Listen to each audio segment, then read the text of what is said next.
आगामी कुंभमेळ्याच्या पार्श्वभूमीवर उन्नत नाशिक अभियान अंतर्गत मिशन ग्रीन मान्सूनच्या तिसऱ्या टप्प्याचा भव्य शुभारंभ रविवारी कुंभमेळा मंत्री गिरीश महाजन यांच्या प्रमुख उपस्थितीत पिंपळगाव बहुला येथून करण्यात आला। नंदिनी नदीच्या दोन्ही किनाऱ्यांवर तब्बल 6000 देशी वृक्ष लागवड यावेळी करण्यात आली असून यापुढे दर रविवारी शहरातील नद्यांच्या दोन्ही किनाऱ्यावर हे वृक्षारोपण केले जाणार आहे। या निमित्त आयोजित कार्यक्रमानिमित्त पिंपळगाव बहुला येथे आलेले मंत्री गिरीश महाजन यांचं औक्षण करून स्वागत करण्यात आलं। तसेच लेझिम आणि ढोल पथकाच्या तालावर गावातून वृक्षदिंडी काढण्यात आली।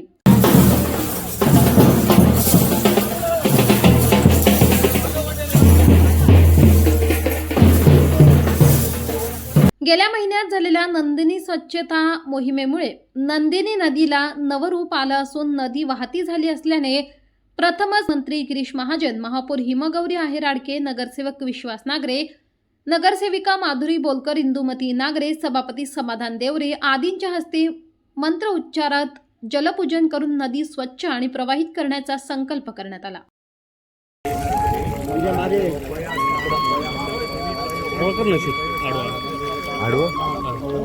व्हिडिओला नाही येणार ना, दे इकडे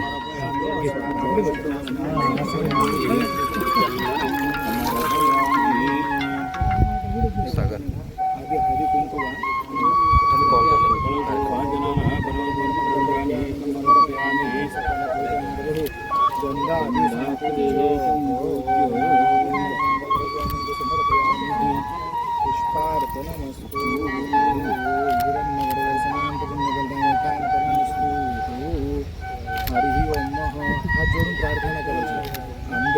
करी उदासन करी भक्तास हाती धरी मोबाईल मागे ना दू करी स्वधर्म उदरी दारिद्र माझे हरी चित्तीवरी वराभय करी ध्यातो तुला अंतरी वाचा शुद्ध करी विलंबन करी पावे त्वरे सुंदरी अनाथासी अंबे नको विसरू हो भवसागरी सांग कैसा करू हो अन्याय मी हे तुझे ले करू हो नको दैन्यामचे करू हो श्री महागुरु कुलदेवता जलदेवता प्रार्थना पूर्वक नमस्कारम करोमि।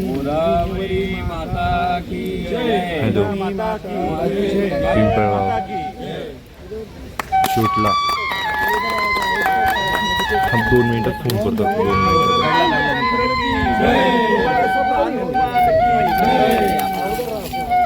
नंदिनी माते की जय। नाशिक शहर स्वच्छ, सुंदर, हरित आणि पर्यावरणपूरक बनविण्यासाठी प्रशासन आणि नागरिकांच्या सामूहिक सहभागातून 1 लाख वृक्ष लागवडीचा संकल्प करण्यात आला असून या मोहिमेचा एक भाग म्हणून रविवारी पिंपळगाव बहुला येथे नगरसेवक विश्वास नागरे यांच्या पुढाकारातून नंदिनी नदीच्या दोन्ही तीरांवर स्थानिक देशी प्रजातींच्या वृक्षांची लागवड करण्यात आली। यावेळी आयोजित कार्यक्रमात ग्रामस्थांच्या वतीने नगरसेवक विश्वास नागरे यांच्या हस्ते मंत्री गिरीश महाजन यांचा शाल पुष्पगुच्छ देऊन सत्कार करण्यात आला। दरम्यान पिंपळगाव बहुला गावाने महापालिकेसाठी विना मोबदला 52 एकर जागा जलनगरीसाठी दिली असूनही गावाचा म्हणावा तसा विकास झाला नाहीये। असे असले तरी छत्रपती शिवाजी महाराज जलनगरी पिंपळगाव बहुला नामांतर करावे अशी मागणी ग्रामस्थ राज धात्रक यांनी आपल्या प्रास्ताविकातून केली आहे। दोन्ही बाजूने झाडं लावण्याचा जो निर्णय घेतलेला आहे त्याबद्दल देखील आपण सर्वांनी टाळ्या वाजवून भाऊंचं स्वागत करायचं आहे। भाऊ, पिंपळगाव बहुलाबद्दल थोडंसं तुम्हाला या गावाबद्दल थोडंसं सांगू इच्छितो। नाशिक महानगरपालिकेमध्ये पिंपळगाव बहुला साधारण 30 ते 35 वर्षापूर्वी वर्गीकरण झालं। साधारणतः कुठलंही गाव जर नगरपालिकेमध्ये वर्गीकरण जर झालं तर त्याच्या बदल्यात नगरपालिकेकडून ज्या मूलभूत सुविधा असतात त्या मूलभूत सुविधा त्या गावाला भेटायला पाहिजे। पण गावाचा दानशूरपण जर तुम्ही बघितलं 27.5 एकरचा एक गट आणि 25 एकरचा एक गट असे टोटल 52.5 एकर जमीन ही पिंपळगाव बहुलाने महानगरपालिकेला दान केलेली, कुठल्याही प्रकारचा मोबदला न घेता। पण त्या बदल्यात पिंपळगाव बहुलाला पाहिजे असं पुरेसं असं किंचित देखील नगरपालिकेचं लक्ष पिंपळगाव बहुलाकडे नाहीये। आज ज्या ठिकाणी महानगरपालिकेला जी जमीन दान करण्यात आली तिथे जलकुंभ नगरी तयार करण्यात आलेली आहे। दुर्दैव असं की त्यावेळेस आमचे नगरसेवक नसताना स्थानिक नगरसेवक लौकिची आहे आणि जलकुंभनगरीला नाव हे शिवाजीनगर जलकुंभनगरी दिलेले आहे. आमची एक विनंती आहे की त्या जलकुंभनगरीचं नाव छत्रपती शिवाजी महाराज नगरी पिंपळगाव बहुला असे करण्यात यावे. ही सर्व नागरिकांच्या वतीने तुम्हाला विनंती आहे. तसंच भाऊ पूर्ण नाशिक महानगरपालिकेमध्ये एवढं दानशूर गाव फक्त एकमेव असेल की 52.5 एकर जमीन दान करून त्याच्यामधल्या कुठलाही मोबदला घेतला नाही. त्यामधल्या नगरपालिकेचं पहिल्यापासूनच खूप सारं असं दुर्लक्ष झालेलं आहे. त्याच्या बदल्यात नागरिकांच्या काही मागण्या आहेत त्या मी तुम्हाला थोडक्यात सांगू इच्छितो. सर्वप्रथम त्या नगरीला पिंपळगावचं नाव देण्यात यावे. त्याच्यानंतर पिंपळगाव बहुल्याचा जे पाण्याचा आहे विषय आहे, पाण्यासाठी दान केलेलं आहे, जर आपण नगरपालिकेला सांगून जर पाणीपुरवठी कायमस्वरूपी जर ती माफ करण्यात आली तर ते देखील गावावरती एक खूप मोठा उपकार होईल त्याच्यामध्ये. आणि येणाऱ्या नगरपालिकेच्या भरतीमध्ये आपण जी 52.5 एकर जमीन दान केलेली आहे, पहिली गोष्ट म्हणजे तर आपण प्रकल्पग्रस्त म्हणून पिंपळगावला घोषित करावा ही सर्व नागरिकांच्या वतीने मागणी राहील. आणि येणाऱ्या नगरपालिकेच्या भरतीमध्ये गावासाठी 10 ते 15% जागा आपण आरक्षित ठेवावी, जेणेकरून स्थानिक लोकांना, स्थानिक मुलांना तिथे रोजगार उपलब्ध होईल. आणि गावाचा जर भौगोलिक विचार जर बघायचा गेला साहेब तर इथं आता ही नदी आहे, नदीच्या त्या साईडला पिंपळगाव बहुला आहे, नदीच्या साईडला आपण इथं उभं राहिलेलो आहे, इथे बेलगाव राजा येत आहे आणि इथून पुढे गेलं तर तिकडे तिरडशी येतं. पाहिजे तसा विकास हा नगरपालिकेला करता येत नाही. आता येथील काही ह्या साईडचे लोक आहेत ते सुद्धा मतदान पिंपळगावला नगरपालिकेलाच करतात, नाशिक पश्चिमच्या आमदारालाच करतात, पण त्यांना नगरपालिकेचा किंवा आपल्या विधानसभेचा कुठलाही फायदा तिथं होत नाही. का तर इथले आखातरित्या असलेल्या बॉर्डरमुळे होते. इथले जे नागरिक आहेत आजही रस्त्याच्या त्या साईडला जर बघितलं तर पुरेसे रस्ते नाहीये, पुरेसे लाईट नाहीये आणि नगरपालिकेच्या पाण्याची सोय देखील नाहीये. आपण या सर्व गोष्टींचा विचार करावा ही मी प्रामुख्याने आपल्या सर्व गावकऱ्यांच्या वतीनं मी तुम्हाला मागणी करतो आणि आपण ती पुरी करावी ही नम्र विनंती. मी यानंतर हरित नाशिकच्या संकल्पासाठी दर रविवारी विशेष वृक्ष लागवड मोहीम राबवण्यात येणार असून नाशिक स्वच्छ ठेवणे ही केवळ प्रशासनाचीच नव्हे तर प्रत्येक नागरिकाची जबाबदारी आहे. नदी प्रदूषण टाळण्याचे व स्वच्छतेचे आवाहन मंत्री महाजन यांनी केले असून पिंपळगावच्या ज्याही मागण्या असतील त्या लेखी स्वरूपात द्याव्या असे आवाहन केले. कुंभमेळा आहे त्या निमित्ताने लोकांची जबाबदारी सोपवणार आहोत. ती जबाबदारी सुद्धा आपल्याला सोपवणे पार पाडावी लागेल. गरज आहे. कुंभमेळ्यामध्ये आपल्याला सगळ्यांचं स्वागत करायचं आहे. देशभरातून जगभरातून. यावेळी मागच्या वेळी जवळपास 3 कोटी लोक होते, यावेळेला 10 ते 12 कोटी लोक येतील. जसा खर्च आपण केलेला आहे तसे 4 पट भाविक सुद्धा जास्त येणार आहे, सकाळून जास्त येणार आहे. त्यामुळे एवढ्या लोकांचं नियोजन करणं ही सोपी गोष्ट नाहीये. 10-12 कोटी लोक ज्या वेळेला स्नान करायला नाशिकमध्ये येतील, त्र्यंबकेश्वरमध्ये येतील, त्यावेळेला त्यांची व्यवस्था आपलं सगळ्यांचं आहे. हे आपल्या घरचं लग्न आहे, आपल्या घरी पाहुणे येतात. लग्नामध्ये कसं आपण मुलीवाले त्यावेळेला आपण कसं धावपळ करतो, मुलीचं लग्न असताना आपल्या स्वागत करतो पाहुण्यांचं, त्या पद्धतीने या सगळ्या पाहुण्यांचं स्वागत घरातल्या आपल्याला करायचं आहे. त्यावेळी वचनगट असतील, आपले तरुण कार्यकर्ते, सगळ्यांचं सहयोग, सगळ्यांचं सहकार्य हे आपल्याला अपेक्षित आहे. हा कुंभमेळा अतिशय सेफ झाला पाहिजे, सुरक्षित झाला पाहिजे, सुंदर झाला पाहिजे, स्वच्छ झाला पाहिजे, हरित झाला पाहिजे. यासाठी आपण सगळे मिळून या ठिकाणी प्रयत्न करूया, एवढीच अपेक्षा आपण या ठिकाणी व्यक्त करतो. पुन्हा आजच्या या कार्यक्रमाला मनापासून या ठिकाणी शुभेच्छा देतो आणि पुढच्या कार्यक्रमाला निघतो. धन्यवाद. जय हिंद, जय हिंद. हे जे या ठिकाणी महापालिकेने घोषित केलेलं आहे आणि त्याचाच एक भाग म्हणून आपण 700-800 झाडं बाजूच्या या नदीच्या काठावर बाजूला या ठिकाणी लावलेली आहे. त्याची सुरुवात झालेली आहे. औपचारिकता म्हणून उद्घाटन झालेलं आहे.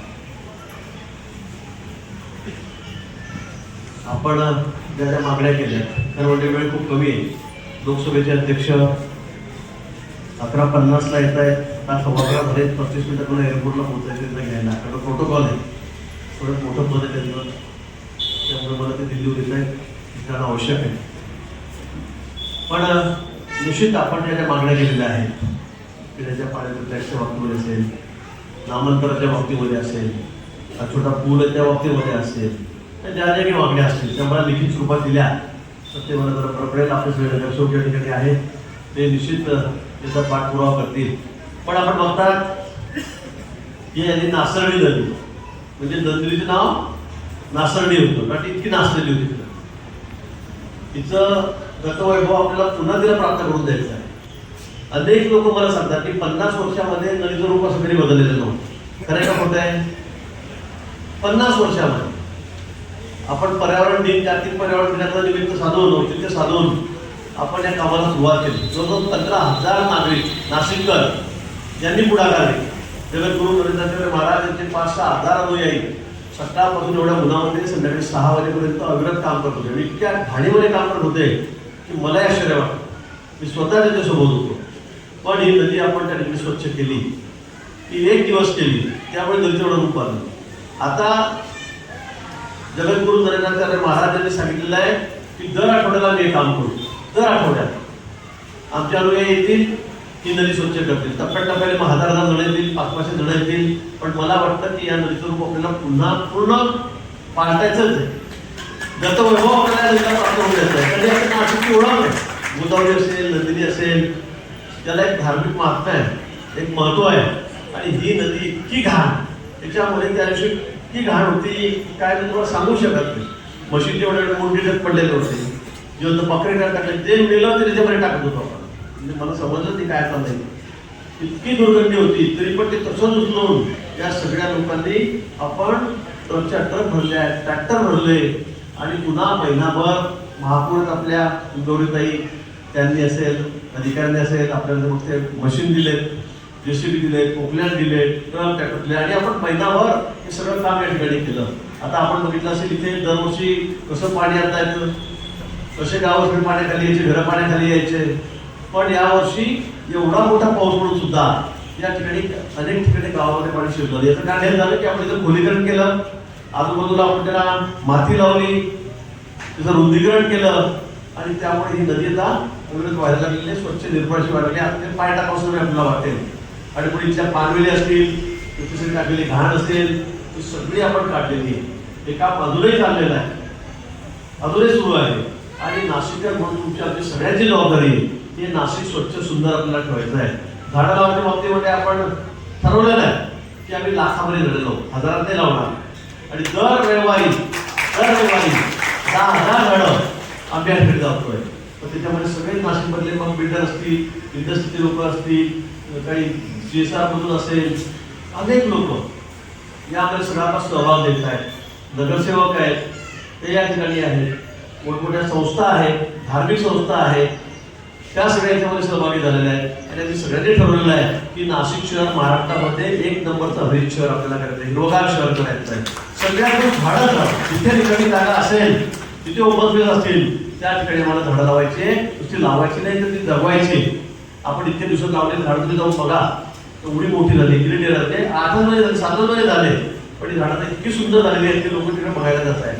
आणि म्हणून मला वाटतं की नाशिक शहर स्वच्छ करायचं आहे, सुंदर करायचं आहे, हरित करायचं आहे, सुरक्षित करायचं आहे. त्यासाठी आपला सगळा प्रयत्न आहे. आपण 4000 कॅमेरे लावू शहरामध्ये, सगळ्या ठिकाणी, सगळ्या एकाच ठिकाणी सगळं डोळा राहील आपला नाशिकचा, पोलिसांचा आपल्या शहरामध्ये या ठिकाणी करतोय. आपण घाट बांधतोय, आपण सगळी नदी दूषित आहे, पण दूषित आहे म्हणजे सगळं घाण पाणी, इंडस्ट्रीत येणारं पाणी, आपण सगळं गटारीतलं, घरातलं, मैदानातलं पाणी, सेक्रेटरीमधलं पाणी, आंघोळीचं पाणी सगळं नदीमध्ये येतं, ते आता आपण बाजूला करतोय.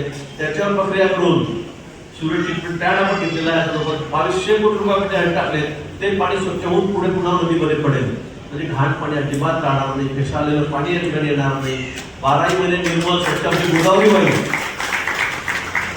नंदिनी नदी वाईल, हे सगळे प्रयत्न आम्ही त्या ठिकाणी करतो. मला वाटतं यावेळेला कुंभच्या निमित्ताने मागच्या वेळेला फक्त 3,500 कोटी मिळालेले होते, यावेळेला 35,000 कोटी आपण घेतले. 35,000 कोटी म्हणजे मागच्यापेक्षा 10 पट पैसे आपण यावेळेला घेतलेले. त्यात आपण बघताय सगळे रस्त्याची कामं चालू आहेत, मुलांची कामं चाललेली आहेत, नवीन घाट आपण या ठिकाणी बांधतोय नदीमध्ये, STP प्लॅन आपला चाललेला आहे. अतिशय सुंदर शहर.